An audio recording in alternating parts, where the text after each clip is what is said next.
الحمد لله حمد الشاكرين والصلاة والسلام على سيد الأنبياء والمرسلين وعلى آله وأصحابه أجمعين. فقد قال الله سبحانه وتعالى في كلامه المجيد وفرقانه الحميد: أعوذ بالله من الشيطان الرجيم. بسم الله الرحمن الرحيم. إن الله يأمركم أن تؤدوا الأمانات إلى أهلها وإذا حكمتم بين الناس أن تحكموا بالعدل إن الله مما يعظكم به إن الله كان سميعا بصيرا. إن الله وملائكته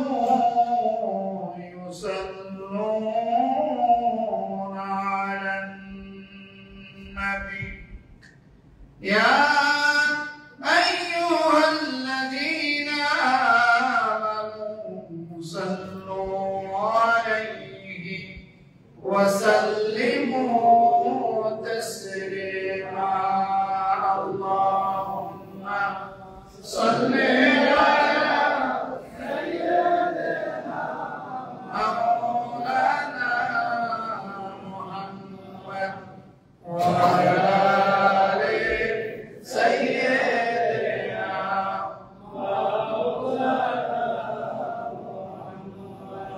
لا إله إلا الله لا إله إلا الله لا إله إلا الله لا إله إلا الله محمد رسول الله صلى الله عليه وسلم. معزز محترم हजरात उलमाए किराम दीनदार ईमानदार सय्यदुल अय्याम जुमार दिने আল্লাহর করে সমবেত বিরাদার ইসলাম পর্দার আড়ালের মা ও বোনেরা আসসালামু আলাইকুম ওয়া রাহমাতুল্লাহি ওয়া বারাকাতুহু। ওয়া আলাইকুম আসসালাম। আল্লাহ রাব্বুল আলামিনের শহীদ দরবারে অসংখ্য গণিত শুকরিয়া আদায় করছি যার একান্ত মেহেরবানিতে অশেষ অনুগ্রহে সয়্যিদুল আয়্যাম জুমার দিনে আমাদেরকে তার ঘরে হাজির হওয়ার তৌফিক দিলেন। কালিমাতুশ শুকরিয়া আদায় করছি আলহামদুলিল্লাহ। আল্লাহ রাব্বুল আলামিন মানব জাতিকে সৃষ্টি করে মানব জাতির জীবনের জন্য যা কিছু প্রয়োজন ন্যায় এবং ইনসাফের ভিত্তিতে তা পৃথিবীর মধ্যে কোরআনুল কারীমের মাধ্যমে আল্লাহ তাআলা জানিয়ে দিয়েছেন এবং কোন বিধানটি কিভাবে সমাজে বাস্তবায়িত হবে সেটা আল্লাহ রাসূল সাল্লাল্লাহু আলাইহি ওয়াসাল্লামের হায়াতে জিন্দেগিতে পরবর্তীতে খোলাফায়ে রাশিদার জিন্দেগিতে বাস্তবায়ন করে আল্লাহর হাবিব দেখিয়ে গেছেন। এইজন্য আল্লাহর হাবিব সাল্লাল্লাহু আলাইহি ওয়াসাল্লাম বলেছেন ইত্তিবাউস সুন্নাহ ওয়া সুন্নাতুল খুলাফাউর রাশিদিন ওয়াল মাহদিন, তোমরা আমার সুন্নতের অনুসরণ করো আর আমার খলিফাগণ যারা আমার খলিফা হবে খোলাফায়ে রাশিদা হবে তাদের সুন্নতের অনুসরণ করো, তাহলে তোমরা হেদায়েত প্রাপ্ত হয়ে যাবে, সুপথে পরিচালিত হবে, শান্তিতে এই পৃথিবীতে জীবন যাপন করতে পারবে আর পরকালে আল্লাহর জান্নাতের মেহমান হয়ে যাবে। সুবহানাল্লাহ। কিন্তু দুর্ভাগ্য হলো আমরা আল্লাহ রাব্বুল আলামিন কুরআনুল কারীম যে পৃথিবীতে নাযিল করেছেন এবং রাসূলুল্লাহ সাল্লাল্লাহু আলাইহি ওয়াসাল্লামের সুন্নতের বাস্তবায়ন পৃথিবীতে যেভাবে করেছেন, খোলাফায়ে রাশিদাগণ যেভাবে পৃথিবীতে আল্লাহ এবং তার রাসূলের বিধান বাস্তবায়ন করে দেখিয়ে গিয়েছেন, আমরা তা আজ মানি না, তা সেই কথা শুনি না। নিজের ব্যক্তি জীবন, পারিবারিক জীবন, সামাজিক জীবন, রাষ্ট্রীয় জীবনে না মানার কারণে ব্যক্তি থেকে রাষ্ট্র, রাষ্ট্র থেকে আন্তর্জাতিক অঙ্গন পর্যন্ত আজ পৃথিবীর মানুষ নিরাপদ এবং শান্তিতে নেই। ঠিক কিনা বলে? তো আজকে কেন আমরা শান্তিতে নেই? কুরআনুল কারীমের অসংখ্য আয়াতের মধ্যে সূরা নিসা ৫৮ নম্বর আয়াত আপনাদের সামনে তেলাওয়াত করেছি। এর উপরে বিস্তারিত আলোচনা করার সময় নেই। সংক্ষিপ্ত পরিসরে যদি আলোচনা করি তাহলে আপনাদের কিছুটা বুঝে আসবে আমরা আজ পৃথিবীতে কেন শান্তিতে নেই। সূরা নিসা, সূরার নাম কি? নিসা। নিসা অর্থ কি? মহিলাদের সূরা। কি সূরা? কথা আপনাদের বলতে হবে না, নয়তো ঘরে বুঝে দেবেন। আর মুখ দিয়ে না বললে ব্রেনে সেটা এই থাকে না, মুখ দিয়ে কথা না বললে ব্রেনে সেটা থাকে না। পরে কোন সূরা? মহিলাদের সূরা। তাহলে বোঝা গেল আমার আল্লাহ মহিলাদের অধিকার দিয়েছে। ঠিক কিনা করবে? পুরুষকে যে আল্লাহ সৃষ্টি করছে, মহিলাদেরকেও সেই আল্লাহই সৃষ্টি করেছে। পুরুষের কল্যাণের জন্য যেমন বিধান দিয়েছেন, নারীর কল্যাণের জন্য ঠিক তেমনি বিধান দিয়েছেন। গোটা সমাজ এবং রাষ্ট্রে সম্পদা এবং ইনসাফ প্রতিষ্ঠা করার জন্য, মানুষ শান্তিতে নিরাপত্তার সঙ্গে বসবাস করার জন্য যা যা দরকার আল্লাহ তাআলা কুরআনুল কারীমে তিবিয়ানা লিকুল্লি শাইইন, প্রত্যেকটি জিনিস বিস্তারিত বর্ণনা করেছেন। সুবহানাল্লাহ।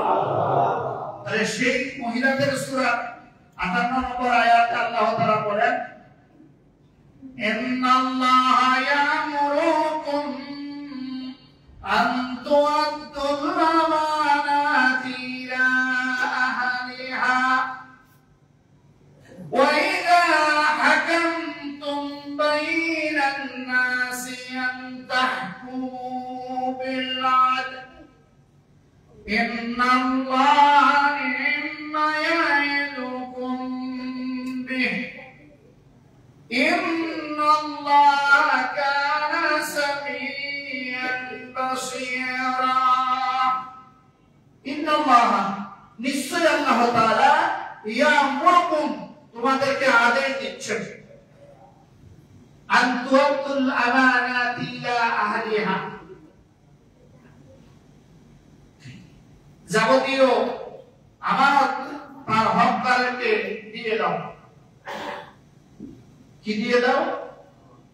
যাবতীয় আমানত, যে যা পাবে, যার যা অধিকার তাকে তুমি দিয়ে দাও। আর ওয়াইদা হাকামতুম বাইনান নাসি আন তাহকুমু বিল আদল, যখন মানুষের মধ্যে বিচার ফয়সালা করবে তখন আদল, ইনসাফ, ন্যায় পরায়ণতার সঙ্গে বিচার করবে। কিসের সঙ্গে বিচার করবে?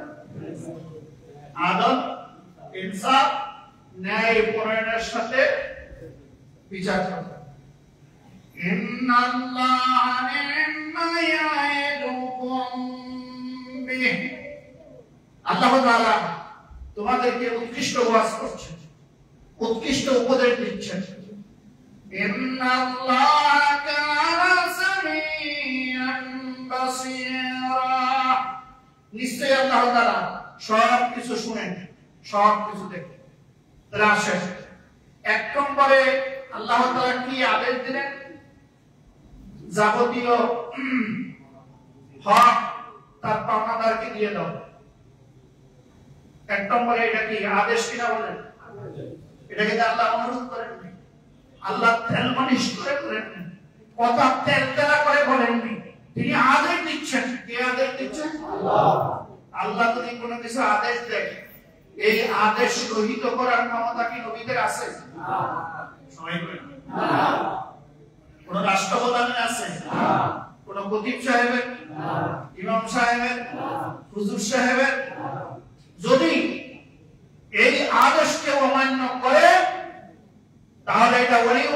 ফতোয়া নয়, কালামুল্লাহর ফতোয়া হলো সে আল্লাহর নাফরমান পাপিষ্ঠ জাহান্নামী বান্দা।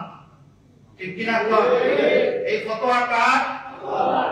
আল্লাহ। এটা কিন্তু আমি ওলিউল্লাহর ফতোয়া মনে করি। এখানে ওলিউল্লাহর ফতোয়া নেওয়ার জন্য বসিনি। কালামুল্লাহর ফতোয়া এবং মুহাম্মদুর রাসূলুল্লাহর ফতোয়াই ঠিক। আর আমার মতো অসংখ্য ওলিউল্লাহদের ফতোয়া এইগুলি সব ঠিক আল্লাহর ফতোয়ার মোকাবিলায়। ঠিক কিনা? পাওনাদারকে যে যে পদের যোগ্য, যে যেটার যোগ্য, তার অধিকার তাকে দিয়ে দেয়। আর মানুষের মধ্যে যখন বিচার ফায়সালা করবে আদল এবং ইনসাফের সঙ্গে করবে। ঠিক কিনা? নিজের দলীয় চেহারা দেখে, নিজের আত্মীয় দেখে, নিজের বাইকেরাদার দেখে, নিজের জ্ঞাতি গোষ্ঠী দেখে, ক্ষমতাধর ব্যক্তি দেখে তোমরা বিচার করবে না। মানুষের মাঝে যখন বিচার করবে ইনসাফ, জাস্টিস, আদল, ন্যায়, পরিণতার সঙ্গে বিচার করবে। এটা কি আল্লাহর আদেশ না অনুরোধ? কার আদেশ? আল্লাহ। বুঝেন? একটু বলে কিন্তু আবার আপনাদের সমস্যা হতে পারে। আল্লাহ বলতেছেন এটা আমি আল্লাহর সবচেয়ে উৎকৃষ্ট ওয়াজ। আমানত কি? আমানত আমরা মনে করি আমার কাছে কোনো টাকা পয়সা যদি রাখে, কথাবার্তা রাখে, এটা কারো কাছে গোপনীয় কথা না বলা, টাকা পয়সা যা রেখেছে তা ঠিক মতো ফিরিয়ে দেওয়া, এটাই হলো শুধু আমানত। এইটা আমানতের একটি অংশ মাত্র, এটাই পুরা আমানত নয়। ঠিক কিনা? স্বামী স্ত্রীর কাছে আমানত, স্ত্রী স্বামীর কাছে আমানত, ছেলে সন্তান পিতামাতার কাছে আমানত, পিতামাতা বুড়া হয়ে গেলে ছেলে সন্তানের কাছে আমানত। ঠিক কিনা? এই আমানত আমরা বুঝি, কিন্তু রাষ্ট্রীয় পদমর্যাদায়, রাষ্ট্রীয় আসনে যারা আসীন আছেন তাদের কাছে যে রাষ্ট্র এবং জনগণ আমানত, এই কথা আমরা বুঝি না। ঠিক কিনা?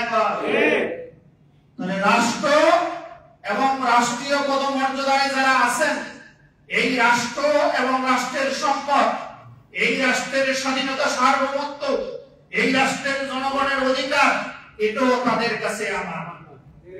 ঠিক কিনা? আর যদি এই আমানত আমরা রক্ষা করি তাহলে সেখানে ইনসাফ, জাস্টিস, আদল প্রতিষ্ঠা হবে। আর কোন অযোগ্য ব্যক্তিকে কোন ক্ষমতায় বসানো, কোন অযোগ্য ব্যক্তিকে সমর্থন দেওয়া, কোন অযোগ্য ব্যক্তিকে রাষ্ট্রের পদমর্যাদায় বসিয়ে দেওয়া, এটাও আমানতের খেয়াল। এটা কি বলেন? আপনাদের কি কষ্ট হইতেছে? আমার বাংলা কথা আপনারা বুঝেন না? হ্যাঁ, তাহলে হোহা করতে হবে। বুঝে না আসলে এক কথা 50 বার বলবো। তাহলে অযোগ্য ব্যক্তিদেরকে বিভিন্ন জায়গায় পদায়ন করা, এটাও আমানতের। ওলিউল্লাহর ফতোয়া নয়, মুহাম্মদুর রাসূলুল্লাহর ফতোয়া। যদি অযোগ্য ব্যক্তিকে কোন পদমর্যাদায়, কোন পদে নিয়োগ করা হয়, আল্লাহর হাবিব বলছেন যে নিয়োগ করেছে এবং যাকে নিয়োগ করা হয়েছে তার উপরে অভিশাপ, লানত, নাউযুবিল্লাহ। তারা আসেন। এরপরে আল্লাহর হাবিব বলেছেন কিয়ামতের যতগুলি আলামত আছে তার মধ্যে বুখারীর কিতাবুল ইলম এই অধ্যায়ে আবু হুরায়রা রাদিয়াল্লাহু তাআলা থেকে একটি হাদিস বর্ণিত হয়েছে। একজন আরব বেদুইন এসে জিজ্ঞাসা করলেন আল্লাহ রাসূলকে কিয়ামত কখন হবে? মাতা সাআ, ও আল্লাহ রাসূল কিয়ামত কখন হবে? আল্লাহ রাসূল ওই মজলিসে বয়ান করতেছিলেন। সাহাবায়ে কেরাম মনে করেছিলেন আল্লাহ রাসূল ওই আরব বেদুইনের কথা শুনেননি অথবা তার কথায় মনোযোগ দেয়নি। বয়ান শেষে আল্লাহ রাসূল জিজ্ঞাসা করলেন যেই ব্যক্তি আমাকে কিয়ামতের কথা জিজ্ঞাসা করলো সেই ব্যক্তিটা কোথায়? ওই ব্যক্তি বললেন, হ্যাঁ আনা ইয়া রাসূলুল্লাহ, আল্লাহ রাসূল গো, এই যে আমি এখানে মজলিসে আছি এবং আমি মজলিসে হাজির। আল্লাহর হাবিব বললেন, ইজা মুসিদাল আমরু ইলা গায়রি আহলিহি ফান্তাজিরিস সাআহ। যখন তুমি দেখবে কোন পদে কোন কাজের জন্য এমন লোককে নিয়োগ করা হয়েছে, এমন লোককে দায়িত্ব দেওয়া হয়েছে যে ওই দায়িত্ব এবং আমানত রক্ষা করার যোগ্য নয়, ওই পদের যোগ্য নয়, ফান্তাজিরিস সাআহ, তখন কিয়ামতের জন্য অপেক্ষা করতে হবে। নাউযুবিল্লাহ।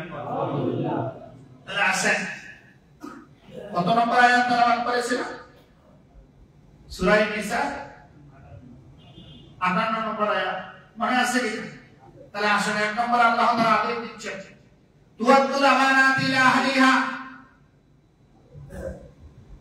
তোমাদেরকে নির্দেশ দেওয়া হয়েছে যাবতীয় আমানত তার হকদারের কাছে ফিরিয়ে দাও। কিন্তু আজকে যাবতীয় আমানত আমরা হকদারের কাছে দিচ্ছি কিনা? এক নম্বরে, যদি আপনি আমানতদার স্ত্রী না পান, আমানতদার মহিলা দেখে বিয়ে না করেন, তাহলে আপনার ঘরের মধ্যে হাড়ি পাতিলের আওয়াজ অ্যাটম বোমের মতো হবে, ওই ঘরে শান্তি থাকবে না। সত্যি না মিথ্যা? এটা মহা কইলেন না। আমি কি মরা মুসলিমদের সামনে ওয়াজ করতেছি? আপনারা কি মরে গেছেন? কথা কথা কেন? আবার মনের সাথে বিবেচনা নেই। যদি আমানতদার স্বামীর আমানত রক্ষা না করে, স্বামীর সংসারের আমানত রক্ষা না করে, স্বামীর সম্পদের আমানতের রক্ষা না করে, স্বামীর সন্তানের অধিকার রক্ষা না করে, এমন স্ত্রীকে যদি ঘরে নিয়োগ দেন, ওই ঘরে হাড়ি পাতিলের আওয়াজ একমের মতো হবে। ঠিক না? ঠিক। তাহলে বুঝতে হবে এটা লূত আলাইহিস সালামের স্ত্রী আর নূহ আলাইহিস সালামের স্ত্রীর মার্কা। ঠিক কিনা? নবীর ঘরে থাকে আর প্রতিদিন নবীর বিরুদ্ধে ষড়যন্ত্র করে, আর নবীর যত আমানতের কথা কাফের মুশরিকদের কাছে বলতে থাকে। ঠিক কিনা? মেয়ে যদি আমানতটা স্বামীর কাছে দিয়ে না দেয়, তাহলে প্রতিদিন ফেরাউনি স্টাইলে কাণ্ডবৃত্তি করতে থাকে। ঠিক কিনা? তাহলে বুঝা গেল স্বামী স্ত্রী আমানত। ঠিক না? ঠিক। সামনে একটা নির্বাচন আছে, 1 বছর পরে হোক 2 বছর পরে হোক, ইনশাআল্লাহ হবে। হবে কিনা? হবে। অতীতে মনে হয় দেশে কোনো নির্বাচন হয়নি। আপনারা মনে করতেছেন হুজুর আপনি মনে হয় এমপিতে এবার দাঁড়াইবেন, এইজন্য ভোটের ওয়াজ করতেছেন। ভোটের আর নোটের ওয়াজ আমি আপনাদের করি না। কথা পরিষ্কার? ভোটেরও ওয়াজ করি না, নোটেরও ওয়াজ করি না। ঠিক না? ঠিক। ওই যে এমপি যখন এদেশে বিভিন্ন দলের লোকেরা সিলেক্ট করে, সেটা কি টাকার বিনিময়ে করে না টাকা ছাড়া করে? যে টাকা বেশি দেয় তারই দলীয় মনোনয়ন দিয়ে দেন। ওখানে যোগ্য কি অযোগ্য এটা দেখে না। ঠিক না? ঠিক। এটা মনে হয় নাই, জীবনে হয়ই নাই। আপনার কথা বলেন হয়েছে কিনা? যোগ্য ব্যক্তিকে না দেওয়ার পরে লাঠি সুটা নিয়ে আসে, গিয়ে দেখবেন যখন নমিনেশন পেপার সাবমিট করে ওই জায়গায় মনে হয় মারামারি হয়নি।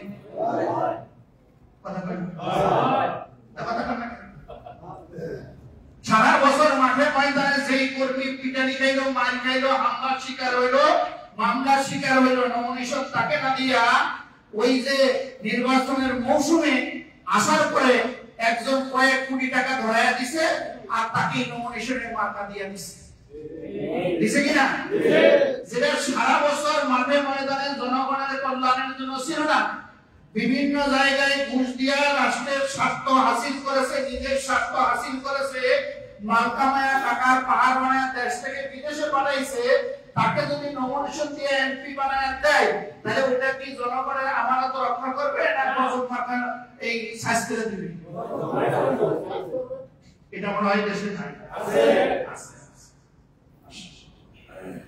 এরপরে এইগুলি করে যখন পাশ করে আসে, কে মন্ত্রী হবে, কাকে মন্ত্রী বানানো হবে, এটার জন্য মনে হয় লবিং নাই। কথা কয় আছে। যে যত বেশি টাকা দেয়, যে যত বেশি তোল মধ্যম করতে পারে হরবর্ষার শাস্তি, তাকেই মন্ত্রী বানিয়ে দেওয়া হয়, ঠিক কি না? তাহলে আমানত রক্ষা হয়েছে না আমানত ধ্বংস হয়েছে? কেন হয়েছে কিনা? আল্লাহ বলছে তুরাদ্দুল আমানাতি ইলা আহলিহা, যে যে পদের যোগ্য, যে যেটার হকদার, ওই যোগ্য ব্যক্তির কাছে ওই আমানত রাখো। যদি আমানত না রাখো তাহলে দেশ এবং জাতি সারাবার কাছে বাঁচিয়ে দিবে, ঠিক কি না? আসেন, এসপি, পুলিশের আইজি, সরকারি যত পদ আছে, ওসি, ডিসি, এইগুলি যখন নিয়োগ করা হয় পয়সা ছাড়া হয় না পয়সা দিয়া হয়? কথা বলেন। আরে ডাক্তার নগদ খবর 1 মাস আগে 3 কোটি টাকা দিয়ে ডিসি হইছে দেশে, এটা নিয়ে আবার ওই বেটা বরখাস্ত হইছে। এগুলি মনে হয় আপনারা জানেন না, বানায় এগুলি আছে কি না? আছে। তাহলে ডিসি হওয়ার মতো যোগ্য, জিরার জনগণের অধিকার যিনি রক্ষা করবেন, তুয়াদ্দুল আমানাতি ইলা আহলিহা, ওই হকদারের কাছে, যোগ্য ব্যক্তির কাছে ডিসির দায়িত্ব বুঝিয়ে দাও, ঠিক কি?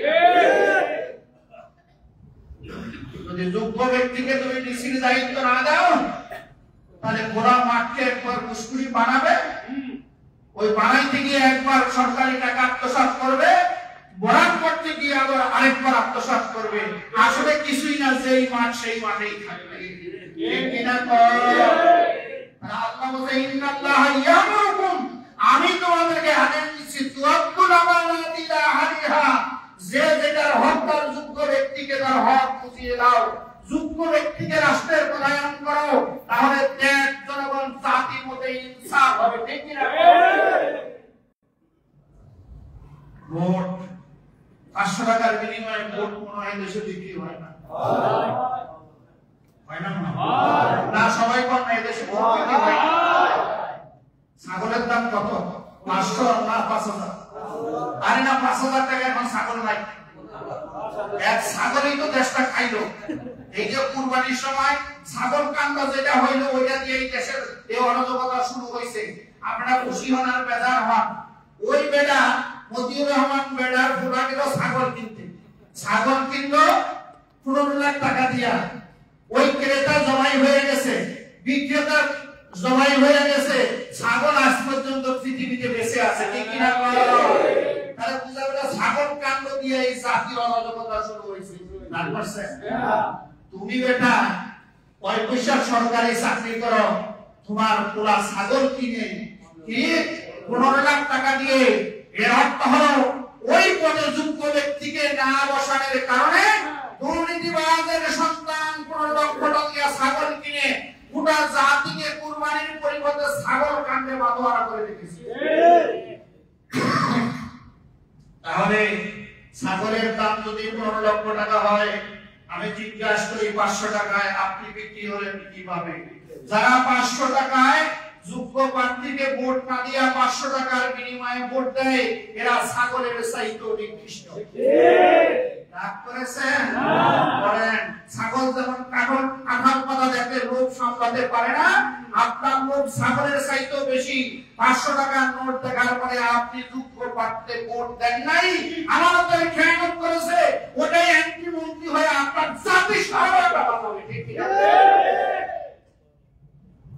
আল্লাহর আদেশ কি? ইন্নাল্লাহা ইয়ামুরুকুম, আমার আল্লাহ বলতেছে আমি তোমাদেরকে আদেশ দিচ্ছি, আন তুআদ্দুল আমানাতি ইলা আহলিহা, যোগ্য ব্যক্তিকে তার হক বুঝিয়ে দাও, যোগ্য ব্যক্তিকে যোগ্য জায়গায় প্রদান করো, তাহলে ইনসাফ এবং জাস্টিস হবে, আকাশের রহমত জমিনে নাযিল হবে। আসেন, ছাগলের দাম 15 লাখ টাকা, আপনি ভোট বিক্রি করছেন কয় টাকা? আপনি কি ছাগলের চাইতে উত্তম না অধম? কথা বলেন, বলছি না? হ্যাঁ হইলে সেটালে বলবেন, না হইলে সেটালে বলবেন। পরামর্শ কি ওয়াজ করতেছি না, পরামর্শ নিয়ে কোনো প্রয়োজন নেই। যেটা মরে গেছে ওটা কবরস্থানে চলে যাবে, এটা মসজিদে থাকার কোনো দিকে নেই। মরার কি মসজিদে নামাজ ফরজ আছে না? তাহলে কথা বলেন, কথা বলেন কেন? বলেন, যারা 500 টাকা 1000 টাকায় এক কাপ চা আর 2 মুষ্টি মুড়ির বিনিময়ে অযোগ্য সুদ ডাকাত গুন্ডা পান্ডা ঘুষখোর সুদকুটে ভোট দেয়, তারা সাগরের চাইতে উত্তম না অদম? আপনারা কি সাগরের চাইতে অদম হতে রাজি? না। যারা যারা রাজি হাত তুলেন। তারা না আপনি বুঝেন বুঝেন না। আচ্ছা, আল্লাহ বলছেন লাকাদ খালাকনাল ইনসানা ফি আহসানি তাকওয়িম। সাতটি কসম খেয়েছে আল্লাহ, এই কথা বলা হয়। কয়টা কসম?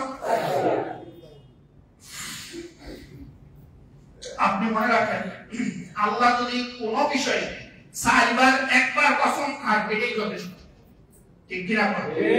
দুনিয়ার মানুষ লক্ষ কোটি বার কসম খাওয়া আর আমার আল্লাহর একবার কসম খাওয়া লক্ষ কোটি মানুষের চাইতে আল্লাহর এই কসম খাওয়াটা বেশি গুরুত্ব বহন করে, ঠিক কিনা?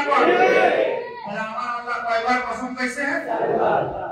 ওয়াত্তিন ওয়াজ্জাইতুন ওয়া তুরি সিনিন ওয়া হাদাল বালাদিল আমিন।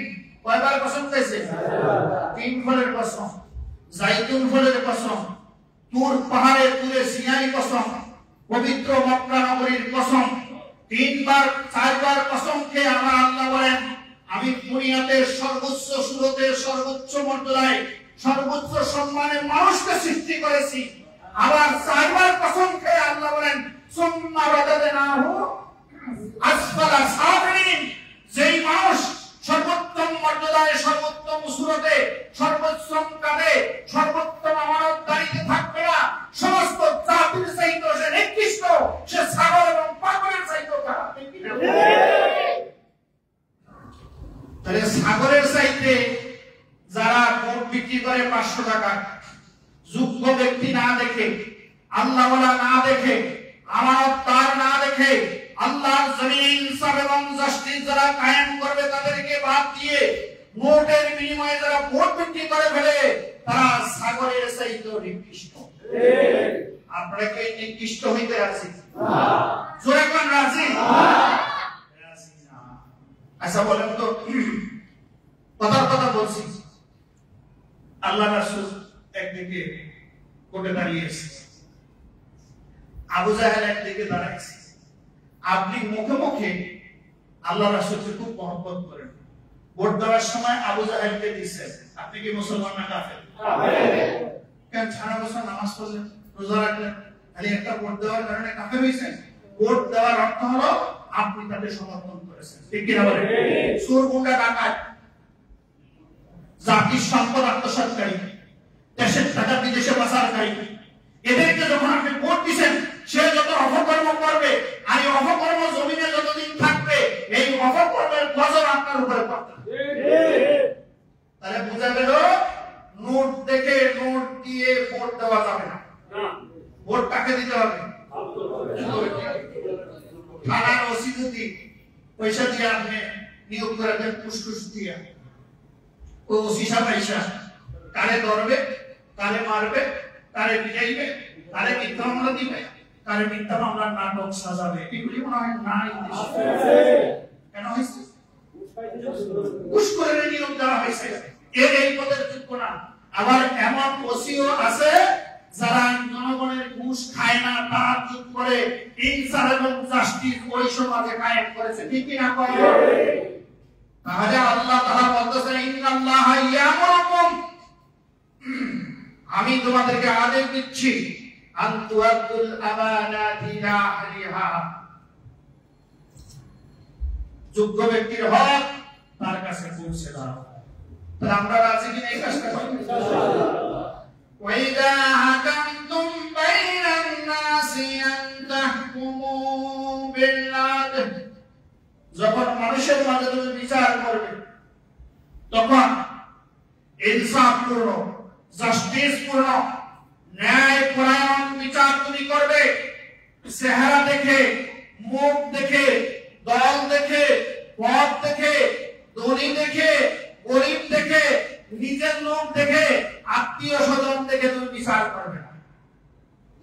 কিন্তু আজকাল দেশের বিচার, সামাজিক বিচার বলেন আর রাষ্ট্রীয় বিচার বলেন, ইল্লা মাশাআল্লাহ বেশি কথা বললে আবার আমার বিরুদ্ধে কোন আইনে এক মামলা দিয়া দিবেন যে হুজুরের জীবনের তরে হাতায়া দিয়েছেন মধ্যে আর যাতে ফেল হইতে না পারে এবং কায়দা কানুন করবেন, ঠিক কি না?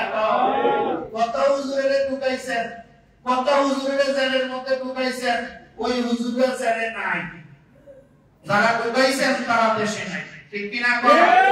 এটা মনে হয় নতুন কিছু না, এটা পুরানো কারবার, পুরানো কারবার। আল্লাহ ওয়ালাদের জবান যারা বন্ধ করতে চায় আল্লাহ তাদের জবান কিয়ামত পর্যন্ত বন্ধ করে দিবে, ঠিক কি না?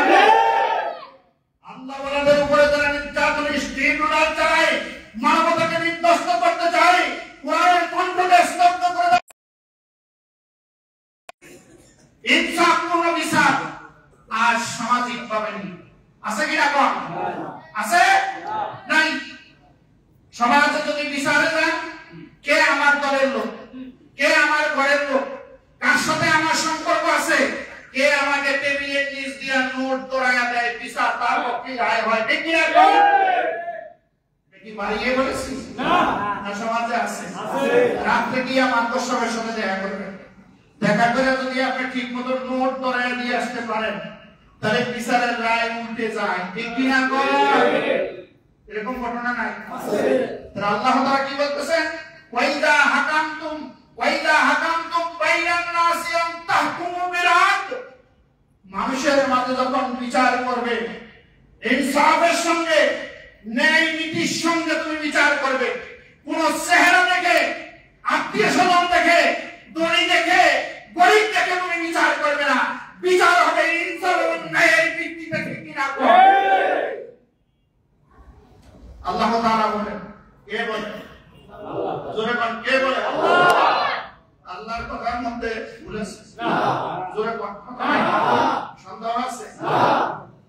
আল্লাহ বলেন, এই আয়াত সূরা নিসা 35 নম্বর আয়াত, 135 নম্বর আয়াত। কত আয়াত? 135। আল্লাহ বলেন, ইয়া আইয়ুহাল্লাযীনা আমানু কুনু কাওয়ামিনা বিল কিসতি শুহাদা'a লিল্লাহ ওয়ালাউ আলা আনফুসিকুম আওil ওয়ালিদাইনি ওয়াল আকরাবিনা ইয়াকুম গনিয়ান আও ফাকিরা ফাল্লাহু আওলা বিহিমা ফালা তাত্তাবিউল হাওয়া আন তাদিলু ওয়া ইন তানু আও তুরিদু ফাইন্নাল্লাহা কানা বিমা তা'মালুনা খাবীর। আল্লাহ তাআলা বলেন, ইয়া আইয়ুহাল্লাযীনা আমানু, হে ঈমানদারগণ, তোমরা যারা ঈমান এনেছো, কাওয়ামিনা বিল কিসতি শুহাদা'a লিল্লাহ, তোমরা হবে ইনসাফের পতাকাবাহী, আল্লাহর সাক্ষী। হে ঈমানদারগণ, তোমরা ইনসাফের পতাকাবাহী এবং আল্লাহর সাক্ষ্য হয়ে যাও। ইনসাফের পতাকাবাহী কেন হতে বললেন? ইনসাফের পতাকাবাহী এই জন্য হতে পারেছেন, একটা মানুষ যদি এক জায়গায় দাঁড়িয়ে থাকে তাকে ঠিক মতো চেনা যায় না, বোঝা যায় না, কিন্তু কেউ যদি বাংলাদেশের পতাকা নিয়ে বিদেশে গিয়া কোন জায়গায় দাঁড়ায় তাহলে বুঝতে হবে গোটা বাংলাদেশ এখানে উঠতেছে, ঠিক কি না? দেশে থেকে পতাকার মর্যাদা বোঝেন না, যখন বিদেশের মাটিতে দেশের পতাকা ওড়ে তখন মনটা ভরে যায়, আমার বাংলাদেশ এখানে উঠতেছে, ঠিক কি না? পতাকা যেমন দূর থেকে দেখা যায়, পতাকা দিয়ে যেমন জাতিসত্তা চেনা যায়, পতাকা দিয়ে যেমন দেশের পরিস্থিতি লাভ করা যায়, ঠিক ওই ঈমানদারেরা তোমরা হবে ইনসাফের পতাকাবাহী। দুনিয়ার মানুষ যাতে তোমাদেরকে দেখে মনে করে তুমি ইনসাফের পতাকা, ইনসাফের প্রতীক, ইনসাফের পিরামিড, ইনসাফের মুজাসসাম। এই যে আল্লাহ বলছেন ইনসাফ, ইনসাফের পতাকাবাহী হও আর আল্লাহর জন্য সত্যের সাক্ষী হয়ে দাঁড়াও। রাজ সমাজে এই ঈমানদারেরা ইনসাফের পতাকাবাহী না জালেমের পতাকাবাহী? ইল্লা মাশাআল্লাহ, কিছু যারা অধিকাংশই আজ জালেমের পতাকা বাহি, ঠিক কি না? যত জুলুম করার কায়দা কারণ আছে এইগুলি সব সমাজে আছে, ঠিক কি না? বোনের জমি দেয় না, ফুফুর জমি দেয় না, বাইরে ঠকায়, এরকম আছে? আপনার কথা বলছি না, কথা কর শাস্ত্র মহান বাইরে ঠকায় কিনা? বোনের জমি দেয় না, মেয়েরে ঠকায়, ছেলেরে বেশি দেয়, এগুলি মনে হয় নাই?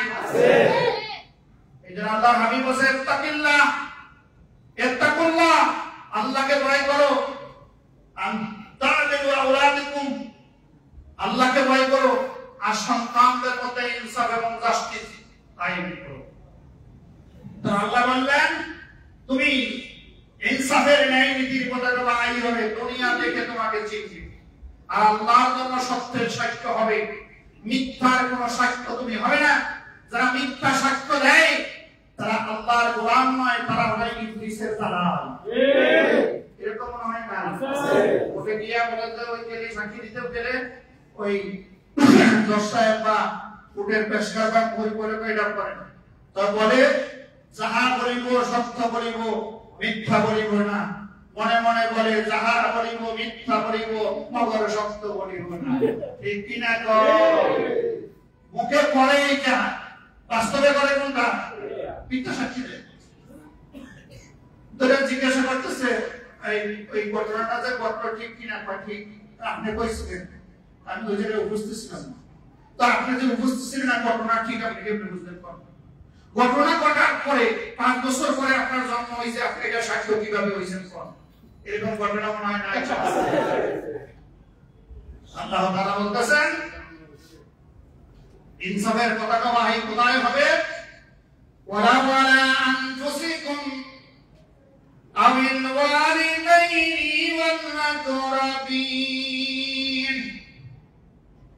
যদি সত্যের রায় তোমার বিরুদ্ধে হয়, সুবহানাল্লাহ, প্রথম দশে কারে দিয়ে? আল্লাহ নিজকে দিয়ে, আপনাকে দিয়ে দর্শন। যদি আপনার বিরুদ্ধে রায় হয় তাহলে আপনি এই রায় দিতে কোনো কুণ্ঠাবোধ করবেন না, ঠিক কি না? মুহাম্মদ রাসূলুল্লাহ জোরে কোন সাল্লাল্লাহু আলাইহি ওয়াসাল্লাম সাহাবায়ে কেরামের চরিত্র কি দেখেন। খলিফাতুল মুসলিমিন অর্ধজাহানের খলিফা হযরত ওমর রাদিয়াল্লাহু তাআলার বিরুদ্ধে আদালতে মামলা দায়ের হয়েছে। মামলা দায়ের পরে বিচারক খলিফার বিরুদ্ধে রায় দিয়েছে, সুবহানাল্লাহ। অত পৃথিবী খলিফার বিরুদ্ধে আদালত রায় দিয়েছে। রায় দেওয়ার পরে খলিফা যখন বুঝতে পারলেন তার বিরুদ্ধে রায় হয়েছে এবং তার বিরুদ্ধে রায় হওয়াটাই ছিল ইনসাফ, খলিফা আদালতে দাঁড়িয়ে বললেন, মাননীয় বিচারক, যদি আজকে আপনি আমার বিরুদ্ধে রায় না দিতেন তাহলে বিচারপতির পদ থেকে আপনাকে বরখাস্ত করতাম। আল্লাহু আকবার, সুবহানাল্লাহ। নিজের বিচার যদি নিজে করে আদালত লাগে না, কিন্তু দুর্ভাগ্য আজ নিজের বিচার তো নিজে করি না, আদালত যদি আমার বিরুদ্ধে রায় দেয় আমি সহ্য করতে পারি না, ওই বিচার করে পিটাইয়া দেশ সারা করি, ঠিক না? এইবার আদালতের বিচারক নিজ থেকে দৌড়া উঠিয়ে বললেন, খলিফাতুল মুসলিমিন শুনেন, আজকে এই মামলার রায় দিব, এই সিদ্ধান্ত নিয়ে আজ আদালতে এসেছি। আপনি অন্ততহানের খলিফা, এই আদালতের যদি আপনার বিরুদ্ধে রায় দেয় আর যদি আপনি বিরূপ প্রতিক্রিয়া দেখাতেন, এই চাবুক সঙ্গে করে নিয়ে এসেছি, চাবুক মেরে আজ এই রায় আমি বাস্তবায়ন করে দিলাম। আল্লাহু আকবার, সুবহানাল্লাহ কইলেন। ওয়ালা ওয়ালা আনফুসিকুম, যদি তোমার বিরুদ্ধে ইনসাফের রায় দেয় সেটা মেনে নাও, তোমার বিরুদ্ধে যদি ইনসাফের রায় হয় সেটা তোমার উপরেই বাস্তবায়ন করো, ঠিক কি না? আল্লাহ বলছে সত্যের পতাকা বাহি হও, ইনসাফের পতাকা বাহি হও। খলিফা ওমরের ছেলে অন্যায় করেছে, খলিফা রায় আল্লাহর জমিনে বাস্তবায়ন করে দিয়েছে, ঠিক কি না? আজ পৃথিবীতে ইনসাফের পতাকা হয়ে আছে খলিফাতুল মুসলিমিন। আল্লাহু আকবার। খলিফা হযরত ওমর বেলালের সাথে ঝগড়া লাগছে। বেলালের সাথে কি লাগছে? হযরত বেলাল হাবশির গোলাম, দুনিয়ার পদমর্যাদার দিক দিয়ে দুই হাবশির চেহারা কালো, ঠোঁটগুলি মোটা মোটা, কিন্তু বেলাল মুয়াজ্জিনে আযম, দুনিয়ার শ্রেষ্ঠ মহান মুয়াজ্জিন। সুবহানাল্লাহ। বেলাল এমন মুয়াজ্জিন যেই মসজিদের ইমাম মুহাম্মদুর রাসূলুল্লাহ, সেই মসজিদের মুয়াজ্জিন হযরত বেলাল। আল্লাহু আকবার। তর্ক বিতর্ক করতেছে। খলিফা হযরত ওমর বললেন, বেলাল তোমার এত বড় সাহস, তুমি আমার সঙ্গে তর্ক করো? তুমি কালো মায়ের সন্তান। আল্লাহু আকবার। বেলালের মা কালো না সুন্দরী ছিল? কালোই ছিল। সাহাবায়ে কেরাম যদি কাউকে গালি দিত, মিথ্যা গালি দিত না। এটা সুবহানাল্লাহ বলেন না? গালি দিলেও মিথ্যা গালি আমরা কই কি বলি? এই কুকুরের বাচ্চা, নাউজুবিল্লাহ বলেন। এই যে আপনি যারা কুকুরের বাচ্চা বললেন, সেটা কুকুরের বাচ্চা না মানুষের বাচ্চা? তাহলে গালি হইছে, তার মধ্যে একটা মিথ্যা আছে, ঠিক কি না? তাই ছাগলের বাচ্চা, ছাগল সেটি ছাগলের বাচ্চা। আমাদের গালিও আছে, মিথ্যাও আছে। আর সাহাবায়ে কেরামদের গালির মধ্যে মিথ্যার লেশ মাত্র ছিল না। আল্লাহু আকবার। তো কি বললেন? তুমি কালো মায়ের সন্তান, গালি দিয়েছে। আল্লাহর হাবিব যখন এই গালি শুনলেন, শুনে বললেন, হে ওমর, তোমার মুখ থেকে জাহিলিয়াতের দুর্গন্ধ বের হচ্ছে। নাউজুবিল্লাহ। কি বললেন? কালো আর সাদা, সুন্দর আর অসুন্দর, এটা ইসলামের মানদণ্ড হতে পারে না, ইনসাফের মানদণ্ড হতে পারে না। ইন্না আকরামাকুম ইনদাল্লাহি আতকাকুম, যার অন্তরে আল্লাহর ভয় বেশি, তিনি সবচেয়ে সম্মানী, ঠিক কি না? সুবহানাল্লাহ। এবার হযরত ওমর নিজের বিচার নিজে করে, ওয়ালা আনফুসিকুম, নিজেরটা নিজে করো। আল্লাহ রাসূল যখন বললেন, বেলাল তোমার মুখ থেকে জাহারতের দুর্গন্ধ বের হলো, হযরত ওমর রাদিয়াল্লাহু আনহু করেন দরজার সামনে শুয়ে পড়লেন। শুয়ে বললেন, ও বেলাল, তোকে আমি কালো মায়ের সন্তান বলে গালি দিয়েছি, ছোট করেছি, আর আল্লাহ রাসূল বলছেন আমার মুখ থেকে জাহারতের দুর্গন্ধ আসছে, তোমার পা দিয়ে লাথি মেরে মেরে আমাকে ঘর থেকে বাইরে ফেলে দাও, তাহলে আমার কাফারা আদায় হবে। আল্লাহু আকবার। ওয়ালা আনফুসিকুম, যদি ওই রায় তোমার বিরুদ্ধে যায় তাহলে সেই রায় দাও, কিন্তু আজকে আমার বিরুদ্ধে যদি রায় দেয় সেই রায় আমরা দেই না, ঠিক কি না? কথা বলে রাগ করেন, আমার দলের বিরুদ্ধে গেলে আমি দেই না, আমার জ্ঞাতি গোষ্ঠীর বিরুদ্ধে গেলে সেই রায় আমি দেই না। এই সমাজে ইনসাফ না থাকার কারণে আজ জুলুমে জালিমে সমাজ পরিপূর্ণ হয়ে এরপরে আল্লাহর কোরআন বলতেছেন, আমিল ওয়ালিদাইন, যদি ওই রায় তোমার পিতামাতার বিরুদ্ধে যায় তাহলে সত্য রায় দাও। সময় কম যুবতী ওয়াদা করাবিন, এরপরে যদি তোমার নিকট আত্মীয় জ্ঞাতি গোষ্ঠী দলীয় লোকের বিরুদ্ধে হয় তাদের বিরুদ্ধে সত্য রায় দাও। ইয়াকুন গানিয়ান আও ফাকিরা, ওই রায় যদি সমাজের সমাজ প্রভাবশালী ধনী ব্যক্তিদের বিরুদ্ধে যায়, ক্ষমতাধর ব্যক্তিদের বিরুদ্ধে যায়, তাহলে ইনসাফের রায় দিয়ে দাও। মুসলমানেরা ইমানদাররা ইনসাফের রায় দাও, তাহলে সমাজে ন্যায় নীতি ইনসাফ কায়েম হবে। আর এই বিচারের যদি এই ইনসাফ না থাকে, গোটা সমাজ ব্যবস্থা ভেঙে পড়বে, জুলুম এবং জালিমের সমাজ গড়ে যাবে, ঠিক কি না? এরপর আল্লাহর কোরআন কি বললেন? ইয়াকুন গানিয়ান আও ফাকিরা, বিচার করার সময় কে ধনী কে গরিব, কে ক্ষমতাসীন কে ক্ষমতাহীন, এটা তুমি দেখবে না। এরপর আল্লাহ বলতেছেন কি? আল্লাহু আওলা বিহিমা, তাদের উভয় সকলের অভিভাবক আল্লাহ। আল্লাহ ইনসাফ চায়। ফালা তাত্তাবিউল হাওয়া আন তা'দিলু, বিচার করার সময় তোমার প্রবৃত্তির অনুসরণ করবে না, তোমার ফাহিশাতের অনুসরণ করবে না, তোমার দলীয় জ্ঞাতি গোষ্ঠী, তোমার পিতামাতা, তোমার আত্মীয় স্বজন তুমি দেখবে না, তুমি ইনসাফপূর্ণ বিচার করবে। আর কি করবে? যদি আজকে আল্লাহর হাবিবের বলে ওয়াইন তানু আও তুরিদু, যদি তুমি তাওবা না করো, এই যে আমরা বলি না তাওবা না করিস না, বলি কি না? এটা কোরআনের শব্দ, এটা আরবি শব্দ। তাওবা না কোন শব্দ? আরবি শব্দ, কোরআনের শব্দ। আল্লাহ ওয়াইন তানু, যদি তুমি তাওবা না করো, তাওবা না হতে নাই, আও তুরিদু, যদি সত্য বিচার করা থেকে ফিরে যাও, তাহলে জেনে রাখো ইন্নাল্লাহা কানা বিমা তা'মালুনা খাবীরা, তুমি যা করো এগুলি সব খবর আমার আল্লাহ রাখে। ঠিক কি না?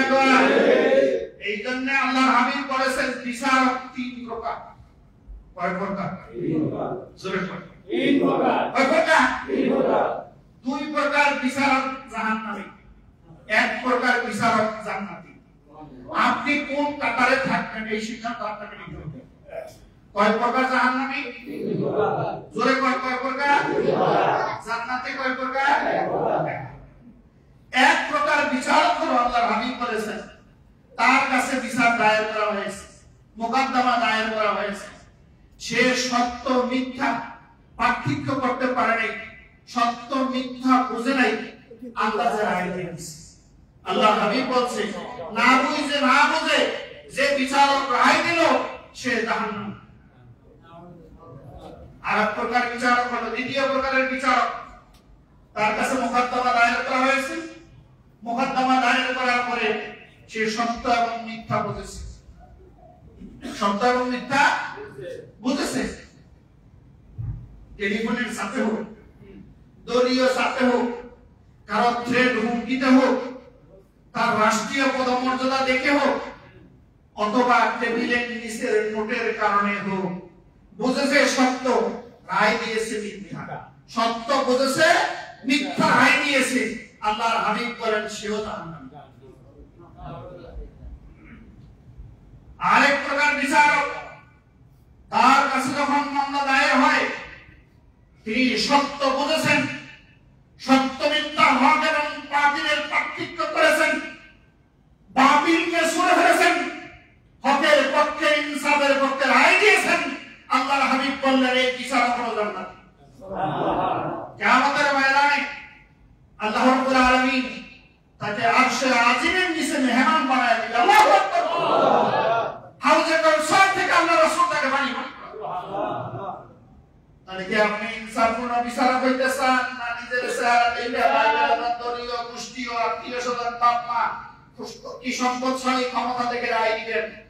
এই জুলমের কারণে আজ গোটা পৃথিবীর সমাজ ব্যবস্থা ভেঙে পড়েছে। ঠিক কিনা? যদি আজ বলি বিশ্বের মোড়ল যারা গোটা বিশ্ব পরিচালনা করে, যাদের আঙ্গুলের ইশারায় জাতিসংঘ পরিচালিত হয়, তারা আজ জালেমের ভূমিকায় অবতীর্ণ হয়েছে। হাজার হাজার মুসলমানকে ফিলিস্তিনের কারাগারে দৈনিক শহীদ করা হচ্ছে, মুসলমানের রক্তে ওই গাজার জমিন রঞ্জিত করা হচ্ছে। জাতিসংঘ সহ পৃথিবীর মূল রাষ্ট্রগুলি জালেমের পক্ষ অবলম্বন করে আজ মুসলমানদেরকে অভিযান করছে। এরা হলো আন্তর্জাতিক জালিম। ঠিক কিনা? কথা বললেই তো রাগ করেন, কথা বললেই রাগ করেন।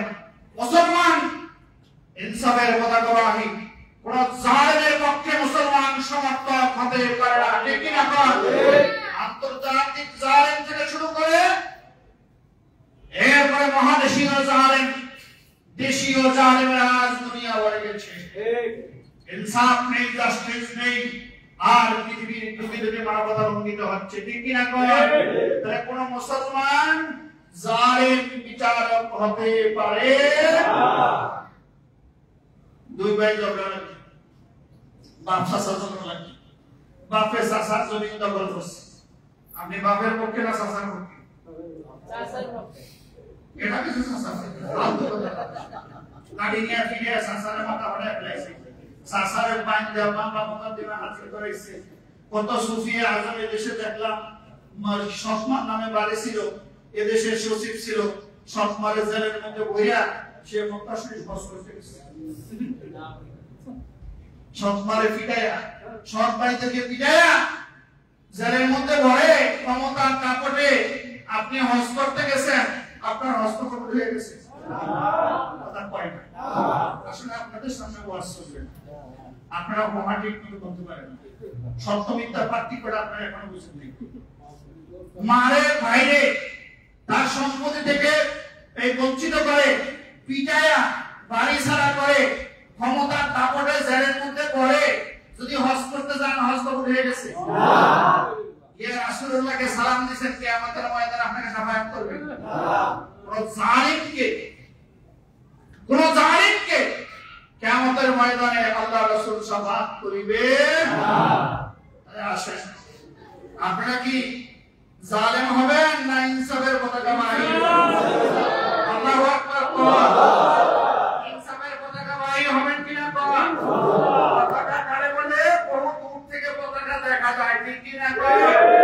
আপনাকে দেখলে শয়তানও যাতে বলে যে এই লোকটা বড় ভালো, এর কাছে যাওয়া যাবে না, ঠিক কিনা? মুহাম্মদুর রাসূলুল্লাহ সাল্লাল্লাহু আলাইহি ওয়াসাল্লাম পৃথিবীর শ্রেষ্ঠ জাস্টিস। সুবহানাল্লাহ। ইনসাফ যার জীবনে লঙ্ঘিত হয়নি। কোন কুরাইশের একটি শাখা ছিল, এই শাখায় একজন ফাতেমা নামে একজন মহিলা চুরি করেছে। চুরি করার পরে সাহাবায়ে কেরাম মনে মনে ভাবলেন, কুরাইশ বংশের সম্মানী ব্যক্তির এই বড় কুরাইজা গোত্রের এই সম্মানী মহিলা যদি হাত কাটা যায়, বংশের বংশমর্যাদা নষ্ট হয়। সাহাবায়ে কেরাম এই সুপারিশ করার সাহস পাইলেন। রাসূলুল্লাহ সাল্লাল্লাহু আলাইহি ওয়াসাল্লামের পালিত পুত্র যায়েদের ছেলে ছিল ওসামা। ওসামাকে আল্লাহ রাসূল খুব মহব্বত করতেন, ছোট সাহাবী ছিল। সাহাবায়ে কেরাম সবাই ঠিক করে বলেন, ও ওসামা, তোমাকে তো আল্লাহ রাসূল খুব বেশি পছন্দ করে, মহব্বত করে, এই মহিলার পক্ষে আমরা কিভাবে সুপারিশ করি? তুমি গিয়া রাসূলুল্লাহকে বলো যাতে এই মহিলার হাত কাটা না হয়। আল্লাহু আকবার, আল্লাহু আকবার। ওসামা ছোট মানুষ, আল্লাহ রাসূলের প্রিয় নাতি, প্রিয় সাহাবী, গিয়া বললেন, ইয়া রাসূলুল্লাহ, এই যে কুরাইশ বংশের এত সম্মানী মহিলা ফাতেমা, এর যদি হাত কেটে দেন তাহলে কুরাইশ বংশের আর কোনো মর্যাদা থাকে না, এর হাতটা না কেটে ছেড়ে দেওয়া যায় না। সুবহানাল্লাহ। আল্লাহ রাসূল বলেন, ওসামা, তুমি আল্লাহর নাযিলকৃত বিধানের বিরুদ্ধে আমার কাছে সুপারিশ করতে এসেছো? আল্লাহ রাসূলের এই কণ্ঠে দেখে ওসামা বললেন, ইয়া রাসূলুল্লাহ, আমাকে ক্ষমা করে দেন, এই অনুরোধ করা আমার ভুল হয়েছে।